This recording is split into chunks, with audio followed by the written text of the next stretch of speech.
कोई भी सपना साकार करने के लिए सबसे जरूरी है सही कोच का होना। चुनिए एके परफेक्शन एकेडमी को और करे अपने आरोग्य सेवक का सपना साकार। Download the app now.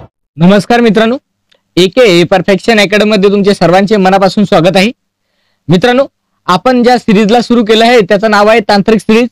तर मित्रांनो, पहिल्या दिवसाच्या पासून तर शेवटच्या दिवसापर्यंत तुम्ही जर ही सिरीज बघितली तर तुम्हाला आउट ऑफ गुण मिळतील, म्हणजे 80 पैकी 80 गुण।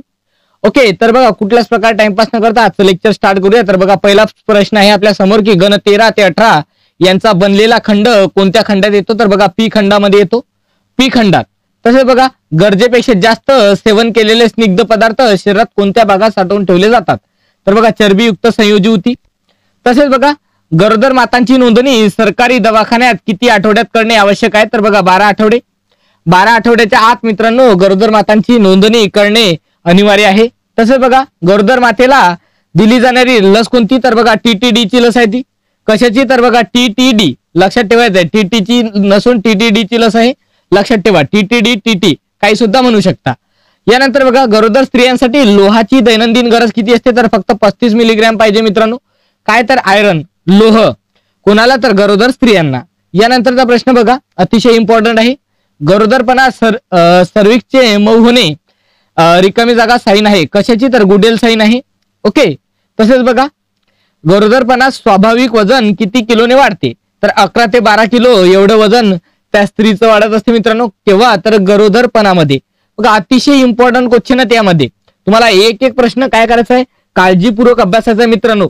जीवन बघा सजीवांची जीवन प्रक्रिया यामध्ये हे जे काही प्रश्न आहेत हे सर्व येतात, म्हणून मित्रांनो एक एक प्रश्न हा तुमचा लक्षात असला पाहिजे। यानंतर बघा गर्भधारणेनंतर 28 आठवड्यापूर्वी गरोदर अवस्था नष्ट होणे किंवा गर्भाशयातील वाढत असलेला गर्भ काढण्याच्या पद्धतीला काय म्हणतात?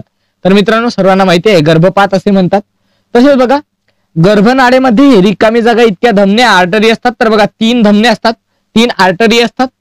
तसेच बघा गर्भनिरोधाची कायमस्वरूपी पद्धत कोणती? तर बघा महिलांमध्ये ट्युबेक्टोमी नावाची जी काही मित्रांनो सर्जरी आहे ती करणे आणि पुरुषांमध्ये व्हॅसेक्टॉमी। ओके, तसेच यानंतर बघा गर्भमस्तकाचा सब ऑक्सिपिटो ब्रेगमॅटिक हा व्यास इतका असतो, किती असतो? तर 9.5 सेंटीमीटर एवढा असतो।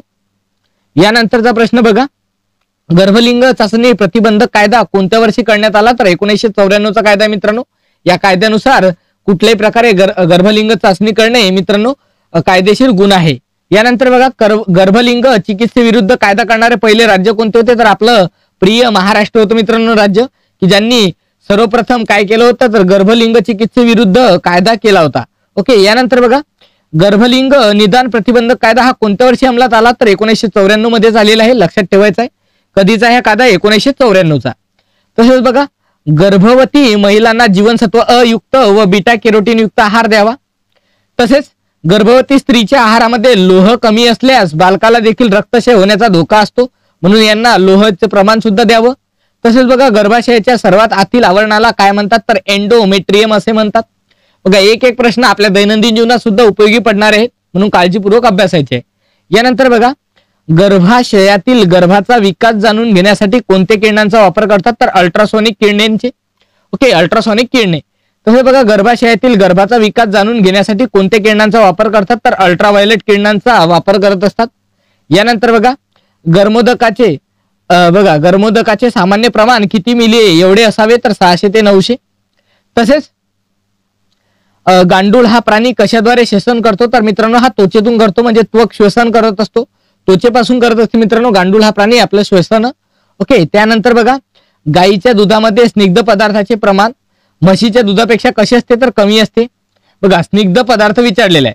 ओके, फॅटचे प्रमाण गाईच्या दुधामध्ये म्हशीच्या तुलनेमध्ये मित्रांनो कमी असते, लक्षात ठेवा। यानंतर बघा गाव पातळीवर जन्म मृत्यू निबंधक म्हणून कोण काम करत असतो? तर ग्रामसेवक हे करत असतात गाव पातळीवर। तसेच बघा गुडघ्याचा व कोपऱ्याचा चांदा हे कोणत्या प्रकारचे उदाहरण आहे? तर ते बिजागिरीचा चांदा म्हणून ओळखण्यात येते। यानंतर बघा गुणसूत्रे कशामध्ये स्थित असतात? तर पोलादमध्ये असतात। गुणसूत्रे मित्रांनो कशामध्ये स्थित असतात? तर पोलादमध्ये असतात। तसेच बघा गुरुत्व त्वरण हे वस्तूच्या वस्तुमानावर अवलंबून नसते असा निष्कर्ष कोणत्या शास्त्रज्ञाने काढला? तर आइन्स्टाईन यांनी काढलेला आहे। तसेच बघा गुरुत्वाकर्षणामुळे एखाद्या वस्तूचे वजन पृथ्वीवर सगळीकडे सारखे नसते, लक्षात ठेवा. कशामुळे तर गुरुत्वाकर्षणामुळे. रिकामी जागा येऊ शकते की रिकामी जागा एखाद्या वस्तूचे वजन पृथ्वीकडे सगळीकडे सारखे नसते. कशामुळे तर गुरुत्वाकर्षणामुळे. यानंतर बघा, गोगलगाय या प्राण्याचा समावेश कोणत्या संघात केला जातो तर संघ मोलुस्का. बघा मित्रांनो, ही नोट्स तुम्हाला हवी असेल, या नोट्स बरोबर कुठंतरी या नोट्सचा सराव जर करायचा असेल ते बी टेस्टच्या स्वरूपामध्ये, तर तुमच्यासाठी एक मास्टर प्लॅन आहे आपल्याकडे, जे की तुम्हाला 80 पैकी 80 गुण तांत्रिक घटकामध्ये मिळवून देणार आहे. 80 पैकी 80 गुण तांत्रिक घटकामध्ये मिळवून देणार आहे. त्याचं नाव आपण ठेवलेलं आहे संजीवनी. बघा, कुठंतरी तुम्हाला तारण्याचं काम कोण करणार आहे तर ही नोट्स करणार आहे संजीवनी मीच होईल आरोग्य सेवक नोट्स. ओके. यानंतर बघा, एकदम IBPS ने जो काही सिलेबस दिला 16 चॅप्टरचा, तो सर्वचे सर्व चॅप्टर आपण क्लिअर केलेले आहे या तांत्रिक नोट्स मध्ये. यानंतर बघा, 3000 प्रश्न असलेली चालू घडामोडीची नोट्स तुम्हाला फ्री ऑफ कॉस्ट यामध्येच प्रोव्हाइड करून देता या 200 रुपयामध्येच. बघा, नोट्स, तांत्रिक नोट्स सुद्धा यामध्येच, त्यानंतर 10 पूर्ण मॉक टेस्ट सुद्धा यामध्येच, 3000 प्रश्नांची चालू घडामोडी नोट्स सुद्धा यामध्येच. आणि दररोज मित्रांनो महत्वाचं की दररोज 55 गुणांची सराव टेस्ट, ज्या 40 प्रश्न तांत्रिक आणि 15 प्रश्न GK चे असणार आहेत. ओके. म्हणून तुम्हाला काळजीपूर्वक याचा अभ्यास करायचा आहे, म्हणजे करायचाच आहे. ओके मित्रांनो, 200 रुपये जास्त नाहीये आपल्यासाठी. जर तुम्हाला सिलेक्शन हवं असेल, इतर विद्यार्थ्यांपेक्षा जर समोर राहायचं असेल, बघा, तलाठीमध्ये हुकले परंतु आरोग्य सेवक मध्ये हुकायचं नसेल, लागायचं असेल तर हे 200 रुपयाची ऑफर तुमच्यासाठीच आहे. ओके. यापेक्षा जास्त कमी नाही होऊ शकत मित्रांनो, कारण की खर्चच एवढा आहे. यानंतर बघा, गोदावरी व भीमा नद्यांची खोरी कोणत्या पर्वतरांगेने वेगळी झाली आहे तर हरिश्चंद्र बालाघाट. काय तर हरिश्चंद्र बालाघाट. यानंतर बघा, गोबर गॅसचा प्रमुख घटक कोणता आहे तर मिथेन आहे. भात शेतीत सुद्धा मित्रांनो काय उत्सर्जित होतो तर मिथेनच वायू उत्सर्जित होत असतो. आणि याला कोणता वायू म्हणतात तर मार्श गॅस म्हणतात. काय म्हणतात याला? Marsh gas. कालच्याच लेक्चरमध्ये आपण अभ्यासलेले आहे. यानंतर बघा, गोलकृमी आकाराच्या जीवाणूला काय म्हणतात तर कोकी म्हणतात. काय म्हणतात मित्रांनो? कोकी. यानंतर बघा, गोवर लसीपासून किती वर्षापर्यंत संरक्षण मिळते तर 15 वर्षांपर्यंत गोवर लसीपासून आपल्याला काय मिळत असते?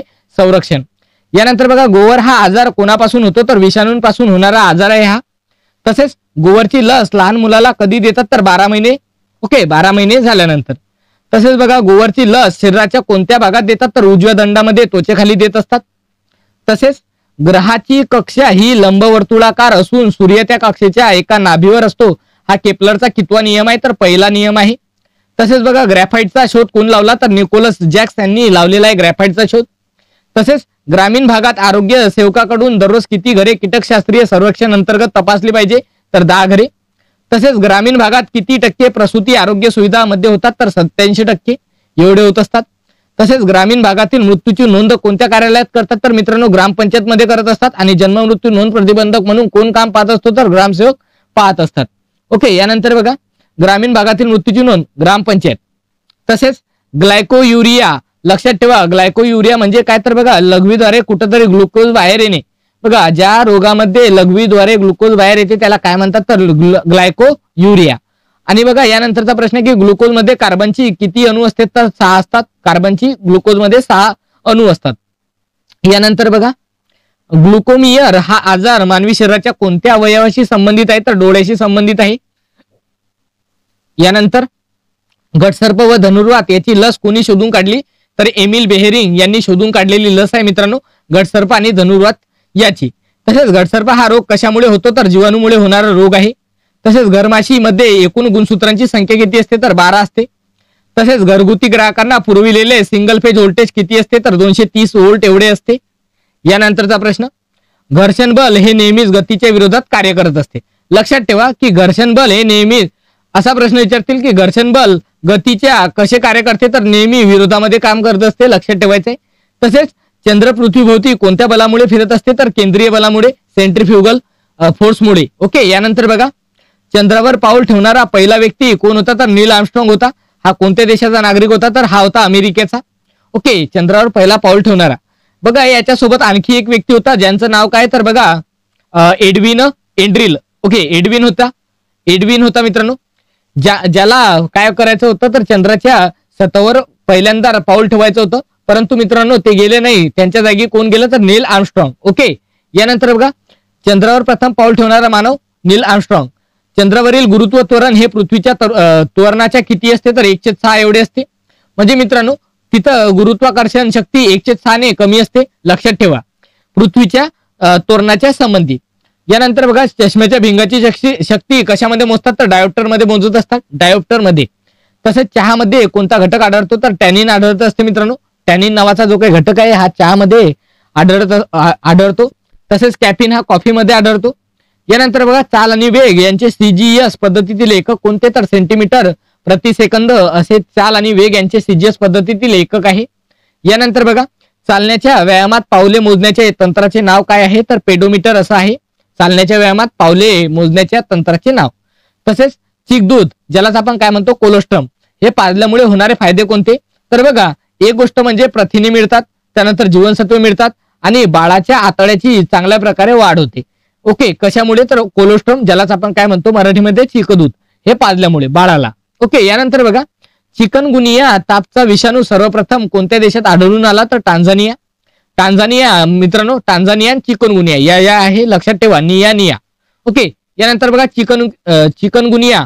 ओके, लक्षात ठेवायचं आहे टांझानिया. रिपीट झाला प्रश्न. बघा चिकनगुनिया विषाणूचा तापाचा शोध कोणत्या वर्षी लागला तर 1953 मध्ये लागलेला आहे. तसेच बघा चिसेलचा वापर कशासोबत केला जातो तर पुस्ट्रोक करण्यासाठी केला जातो मित्रांनो. चिसेलचा वापर पुस्ट्रोक सर्वांना माहिती आहे काय आहे तर.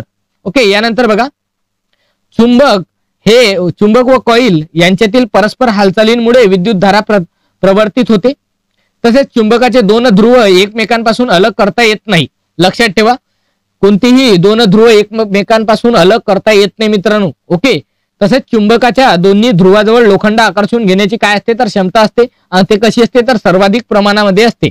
ओके, यानंतर बघा चुंबकीय बलरेषा या सलग वक्ररेषा असून त्यांची सुरुवात उत्तर ध्रुवापासून होते व त्यांचा शेवट दक्षिण ध्रुवापाशी होतो. ओके, तसेच बघा चुंबकीय बलरेषेतील कोणत्याही बिंदूपाशी काढलेल्या लंबरेषा चुंबकीय क्षेत्राची दिशा दाखवित असतात. तसेच चेतासंस्थेचा कोणता प्राथमिक घटक आहे तर न्यूरॉन आहे. यानंतरचा प्रश्न चौथ्या आवर्तनाला काय म्हणतात तर दीर्घ आवर्तन असे म्हणतात. यानंतरचा प्रश्न बघूया आपण. जंतू संसर्ग झाल्यास त्यावर प्रतिक्रिया म्हणून मानवी शरीरातील कोणत्या पेशी हिस्टामाइन हे रसायन स्रावत असतात तर माष्टपेशी. ओके, माष्टपेशी. तसेच जगात कोणत्या देशाने कुटुंब नियोजन कार्यक्रम सर्वप्रथम सुरू केला तर मित्रांनो आपला प्यारा भारत यांनी काय केलं तर सर्वप्रथम भारतामध्ये कुटुंब नियोजनाचा कार्यक्रम सुरू केला होता. तसेच बघा जगात विद्युत ऊर्जा निर्मितीसाठी वापरले जाणारे सर्वात जास्त ऊर्जा स्रोत कोणता आहे तर तो आहे कोळसा. तसेच जगात सर्वप्रथम चंद्र मोहीम कोणत्या देशाने राबवली तर रशिया या देशाने सर्वप्रथम मित्रांनो जी काही चंद्र मोहीम आहे ही राबवली होती. ओके, आणि याच्यामध्ये काय पाठवलं होतं तर लायका नावाची कुत्री पाठवली होती. लायका नावाची काय पाठवली होती कुत्री. ओके, यानंतर बघा जगातील दरवर्षी होणाऱ्या मृत्यूंमध्ये किती टक्के मृत्यू कर्करोगाने होतात तर 10%. यानंतर बघा जगातील पहिली टेस्ट ट्यूब बेबी कोणत्या वर्षी जन्मली तर 1978 या सालामध्ये मित्रांनो जगातील पहिली टेस्ट ट्यूब बेबी ही जन्मली होती. तसेच यानंतरचा प्रश्न अतिशय इम्पॉर्टंट आहे.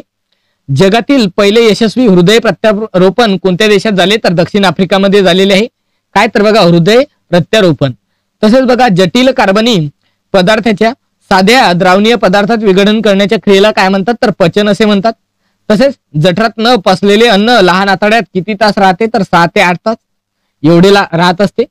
तसेच बघा जननी शिशु सुरक्षा कार्यक्रम कोणत्या वर्षापासून सुरू करण्यात आला आहे तर 1 जून 2011. तसेच जननी सुरक्षा योजनेची सुरुवात कोणत्या साली झाली तर 2005 मध्ये झालेली आहे. यानंतरचा प्रश्न जननी सुरक्षा योजनेअंतर्गत ग्रामीण भागासाठी गरोदर मातेची प्रसूती आरोग्य संस्थेत झाल्यास मातेला किती रुपये लाभ मिळतो तर 700 रुपये मिळत असतो मित्रांनो. कोठे झाली तर मित्रांनो जननी सुरक्षा योजनेअंतर्गत झाल्यास. ओके, यानंतर बघा जनुकातील एखादे न्यूक्लिओटाइड अचानक आपली जागा बदलतो त्यामुळे जो लहानसा बदल घडून येतो त्याला काय म्हणतात तर उत्परिवर्तन असे म्हणतात. मागच्या व्हिडिओ लेक्चर मध्ये सुद्धा आपण अभ्यासलेला आहे हा प्रश्न. तसेच बघा जन्म झालेल्या बाळाचे वजन किती असले पाहिजे तर 2500 ग्रॅम किंवा त्यापेक्षा जास्त. आणि मित्रांनो अशाच प्रकारची ही जर सिरीज तुम्हाला कंटिन्यू हवी असेल तर तुम्हाला फक्त काय करायचं एक लाईक करायचं आणि कमेंट करायचे चांगल्या प्रकारे. ओके, आणि जास्तीत जास्त आपल्या मित्रांपर्यंत शेअर करायचं आहे. फ्री ऑफ कॉस्ट सर्वची सर्व नोट्स तुम्हाला प्रोव्हाइड करण्यात येईल व्हिडिओच्या माध्यमातून. ओके, आणि मित्रांनो याच वर तुम्हाला जर टेस्टच्या स्वरूपात सराव करायचा असेल तर महाराष्ट्रातील एकमेव अकॅडमी आहे की जे तुम्हाला तांत्रिकवर दररोज प्रॅक्टिस करून घेणार आहे. ओके, म्हणून तुम्हाला काय करायचं आहे 200 रुपये जास्त नाही. 200 रुपयामध्ये डिस्क्रिप्शन बॉक्समध्ये जी काही लिंक दिलेली आहे त्याच्यावर क्लिक करा आणि कोर्स आपल्या ताब्यात घेऊन घ्या. ऍप्लिकेशनची लिंक दिलेली आहे मित्रांनो. ओके, यानंतर बघा जन्म मृत्यू नोंद कायद्याने किती दिवसात करणे आवश्यक आहे तर 15 दिवस. ओके, लक्षात ठेवा. तसेच जन्म नोंदणी ही जन्मानंतर किती दिवसाच्या आत करणे कायद्याने बंधनकारक आहे तर 21. लक्षात ठेवा दोन्ही प्रश्न एकदम वेगवेगळे आहेत. जन्म मृत्यू नोंद कायद्याने किती दिवसात करणे आवश्यक आहे तर 15 दिवस. लक्षात ठेवा जन्माची बी नोंद 15 दिवसात आणि मृत्यूची. पण सक्तीचं जर विचारलं बंधनकारक तर 21 दिवस लक्षात ठेवायचं आहे. कन्फ्युज होऊ नका. यानंतर बघा जन्मानंतर बाळाला पहिले किती महिने निव्वळ मातेने स्तनपान करावे तर बघा 6 महिने काय करायचं निव्वळ स्तनपान द्यावे मुलाला. यानंतर बघा जन्मानंतर लगेचच बाळाला कोणती लस देतात तर बीसीजीची. सर्वांना माहिती आहे बीसीजी म्हणजे काय तर बॅसिलस कालमेट ग्युरिन. ओके कालमेट ग्युरिन या शास्त्रज्ञाने बीसीजी या लसीचा काय लावला होता तर शोध लावला होता. तसेच बघा जन्मापासून 28 दिवसाच्या आत अर्भकाचा मृत्यू झाल्यास त्यास असे म्हणतात तर बघा 28 दिवसाच्या आत जर मृत्यू होत असेल तर त्या बालकाला नवजात अर्भक मृत्यूंच्या यादीमध्ये यांची नोंद होत असते. तसेच बघा जन्माला आलेल्या बाळाचे वजन किती किलो इतके असते तर 1 ते 9 किलोग्रॅम एवढे असते. कमीत कमी 1 आणि जास्तीत जास्त 9. लक्षात ठेवा. ओके यानंतर बघा जमिनीत घुसलेल्या सागराच्या अरुंद भागास काय म्हणतात तर आखात असे म्हणतात. आखात. तसेच जलोदर हा विकास कशाशी संबंधित आहे तर त्याचं उत्तर आहे पोटाशी संबंधित आहे. तसेच बघा जवळच्या वस्तू स्पष्ट दिसत नाहीत हा कोणता दोष आहे. बघा जवळच्या वस्तू म्हणजे दूरदृष्टीता आणि दूरच्या वस्तू दिसत नाही तर ते काय तर निकट दृष्टीता. दोन्ही रोग मित्रांनो थोडेसे उलटे आहेत. लक्षात ठेवायचं आहे. यानंतर बघा जागतिक आरोग्य दिन म्हणून कोणता दिन साजरा केला जातो तर 7 एप्रिल. अतिशय इम्पॉर्टंट डे आहे मित्रांनो. लक्षात असू द्या. जागतिक आरोग्य दिन हा दिवस कोणत्या वर्षी पासून पाळला जातो तर 1950 पासून पाळला जातो जागतिक आरोग्य दिन. तसेच बघा जागतिक आरोग्य संघटनेची स्थापना कोणत्या वर्षी झाली तर 1948 साली झाली होती. आणि या जागतिक आरोग्य संघटनेचं जे काही मुख्यालय आहे हे जिनिव्हा या ठिकाणी आहे. लक्षात ठेवा. तसेच यानंतरचा प्रश्न जागतिक आरोग्य संघटनेचे विभागीय कार्यालय भारतातील कोणत्या शहरात आहे तर नवी दिल्ली या ठिकाणी आहे. यानंतरचा प्रश्न बघूया आपण. जागतिक आरोग्य संघटनेनुसार मानवी शरीरास अत्यावश्यक किती लेश मूलद्रव्य आहेत तर 14 एवढे मूलद्रव्य आहेत. यानंतरचा प्रश्न बघूया आपण. जागतिक आरोग्य संघटनेने भारताला कोणत्या दिवशी पोलिओ मुक्त घोषित केले तर मार्च 2014 मध्ये. ओके मोदीजीच्या नंतर. ओके यानंतर बघा जागतिक आरोग्य संघटनेने स्वाईन फ्लूच्या आजारामुळे कोणत्या वर्षी आणीबाणी घोषित केली तर 2009 मध्ये. 2009. तसेच बघा जागतिक एड्स दिन म्हणून कोणता दिवस साजरा केला जातो तर 1 डिसेंबर. 1 डिसेंबर. ओके यानंतर बघा जागतिक ओझोन दिन म्हणून कोणता दिवस साजरा केला जातो तर 16 सप्टेंबर. हा दिवस मित्रांनो जागतिक ओझोन दिन म्हणून साजरा करतात. तसेच बघा जागतिक क्षयरोग नियंत्रण दिवस या तारखेला साजरा केला जातो तर 24 मार्च रोजी मित्रांनो जागतिक क्षयरोग नियंत्रण दिवस हा साजरा केला जातो. तसेच बघा जागतिक डास दिन म्हणून कोणता दिवस साजरा करतात तर 20 ऑगस्ट. तसेच जागतिक डॉल्फिन दिन म्हणून कधी साजरा केला जातो तर 12 सप्टेंबर.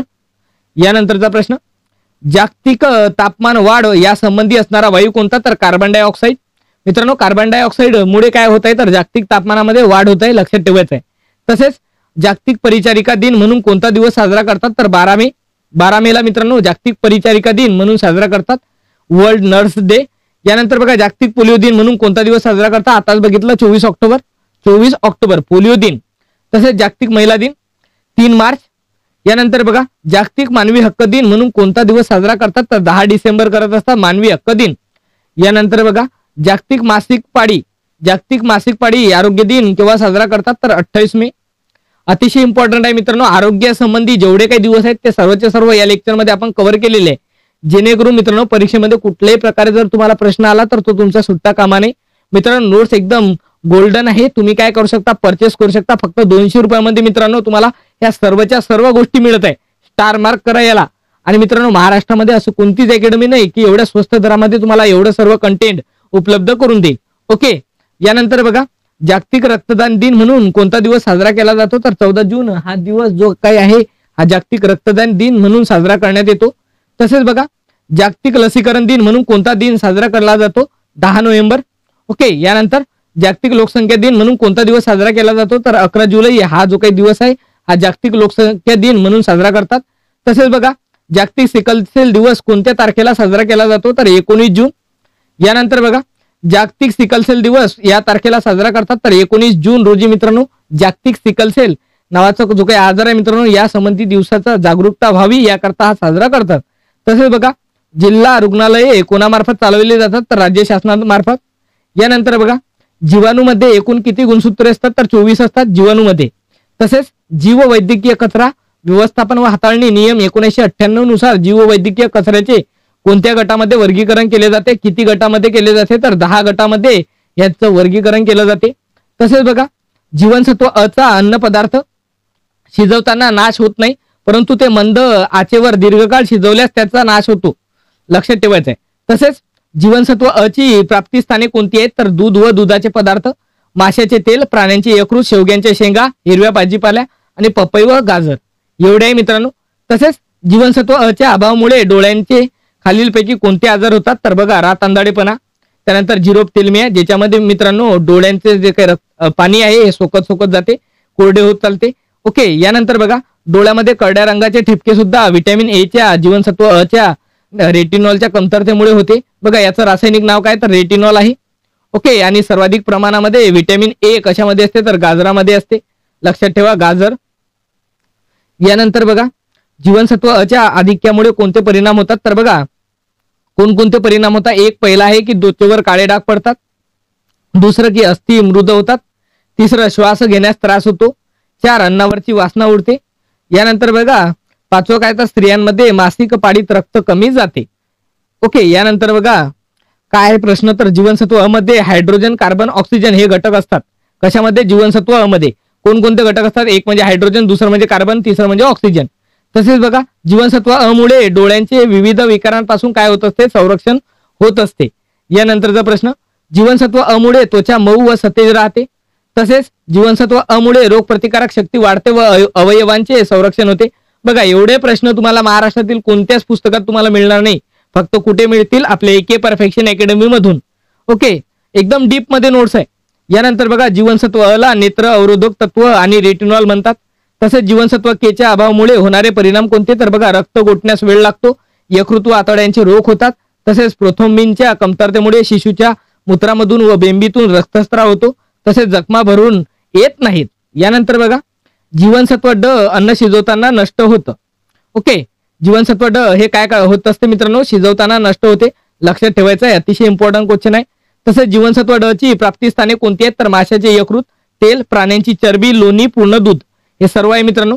तसेच बघा, जीवनसत्व ड च्या अभावामुळे कोणते आजार होतात? तर बालमूत्रदोष, टिटॅनी, ऑस्टिओपोरोसिस, अस्थिमृदता, दातांच्या समस्या, हे सर्व मित्रांनो जीवनसत्व ड च्या अभावी होणारे आजार आहेत.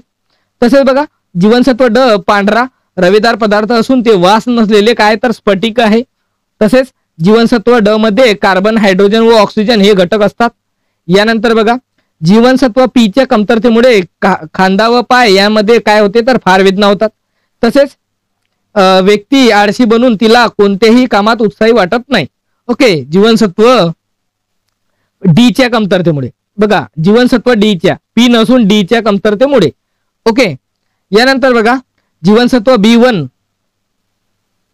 बघा, खांदा आणि पाय यामध्ये फार वेदना होतात, लक्षात ठेवायचं आहे. यानंतर बघा, जीवनसत्व B1 कोणत्या नावाने ओळखले जाते? तर थायमिन. ओके, थायमिन म्हणजे काय? तर B1. ओके, B12 म्हणजे काय? तर सायनोकोबालामिन. ओके, B12 चं रासायनिक नाव काय? तर सायनोकोबालामिन, कारण की बघा, कोबालामिन मध्ये कोबाल्ट आहे, लक्षात ठेवा. व्हिटॅमिन B12 मध्ये काय? तर कोबाल्ट आहे, म्हणून त्याला काय म्हणतात? सायनोकोबालामिन. आणि बघा, याच्या शोषणासाठी कशाची आवश्यकता असते? तर लोहाची असते. तसेच जीवनसत्व अ चा कोणता स्रोत नाही? तर आवळा हा नाहीये. तर आवळा हा कशाचा स्रोत आहे? तर हा व्हिटॅमिन सी चा आहे, जीवनसत्व क चा आहे. ओके, यानंतर बघा, जीवाणूचा आकार कोणत्या एककामध्ये मोजला जातो? तर नॅनोमीटर आणि मायक्रोमीटर दोन्ही मध्ये मित्रांनो यांचा जो काय आकार आहे हा मोजण्यात येतो. तसेच जेव्हा एखादी व्यक्ती जास्त खाते तेव्हा त्याच्या कोणत्या उती चरबीने भरतात? तर मेदाच्या. ओके, बघा, जेव्हा एखादी व्यक्ती मेद जास्त खाते तेव्हा त्याच्या, बघा सॉरी, व्यक्ती जास्त खाते ना तेव्हा त्याचे जे काही मेद उती आहेत हे चरबीने भरत असतात, लक्षात ठेवा. बघा, आजच्या व्हिडिओ लेक्चर मध्ये मग एवढेच. बघा मित्रांनो, आपण जबरदस्त क्वालिटीचे कंटेंट अभ्यासलेलं आहे. जवळपास मित्रांनो आपण 100 प्रश्न अभ्यासलेले आहे व्हिडिओ लेक्चर मध्ये. तुम्हाला एक सांगतो, दररोज तुम्हाला हे इथं तर रिव्हिजन होईलच, परंतु घरी सुद्धा सकाळी, बघा सकाळी जर तुम्ही वाचलं ना तर तुम्हाला सांगतो आयुष्यामध्ये कधीही तुम्ही विसरणार नाही. म्हणून तुम्हाला काय करायचं आहे, हे जे नोट्स आहे फक्त 200 रुपये, जास्त नाही, म्हणून तुम्हाला नावार करून घ्यायचं आणि दररोज प्रॅक्टिस करायची. किती गुणांवर? 55 गुणांवर. बघा, दररोज जर तुम्ही 110 गुणांवर प्रॅक्टिस केली, महाराष्ट्रामध्ये असं कोणतंच नाही मित्रांनो, कोणतीच अकॅडमी नाही जे की तुम्हाला दररोज सराव करून घेईल 110 गुणांवर. ओके, फक्त आपणच करून घेणार आहे. म्हणून तुम्हाला सर्वांना एकच विनंती आहे की सर्वांनी काय करा, कोर्स परचेस करा, जेणेकरून तुम्हाला त्याचा नक्की फायदा होईल. तर मित्रांनो, आजच्या व्हिडिओ लेक्चरमध्ये. मग एवढेच, सर्वांचे मनापासून आभारी आहे. धन्यवाद.